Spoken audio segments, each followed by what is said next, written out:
If you felt lonely during the holidays, Florence Ann Romano is here to share how you can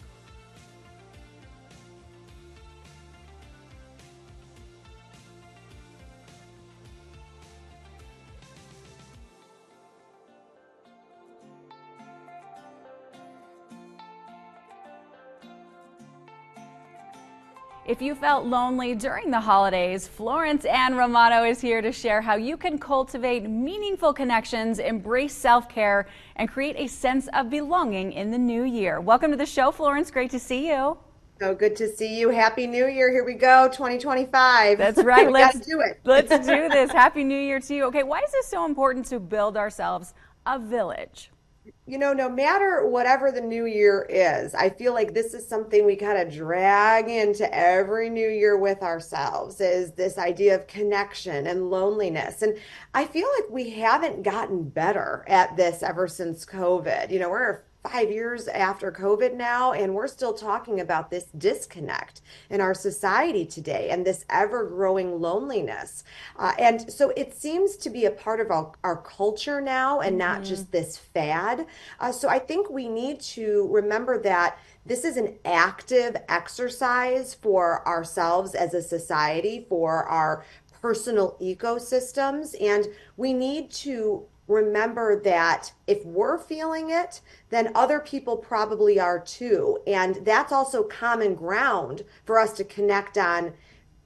Then it's a topic also that can be kind of embarrassing for people. They don't want to admit that this disconnect is happening in their life or that they feel lonely. So this vulnerability can lead to a lot of really great conversations and then hopefully the potential of connection. Yes, so true. Oh, I love that. Good points. Okay, how can we best connect with other people, speaking of that, and create those better relationships? My first tip, and it always will be, is philanthropy. I think that is the best way to do two things that are going to make your heart flutter. You're going to find something, somewhere, an organization that you can give back to, you're passionate about, that means something to you. And then hopefully when you're in that environment, you're going to meet people that are like-minded, they have similar values to you, and you're going to start making those connections. And it's also a really low risk way of making those connections because you're not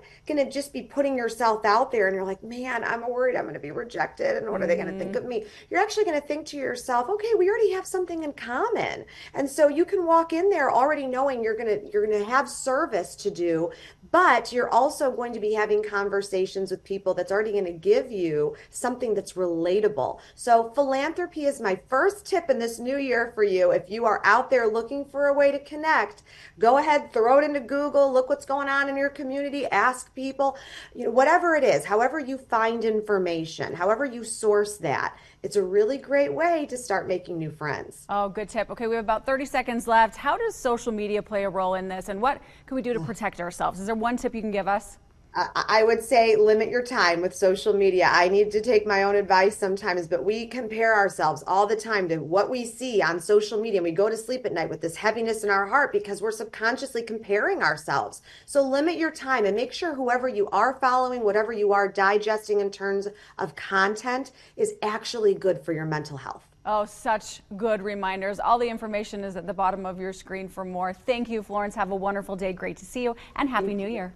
Happy New Year.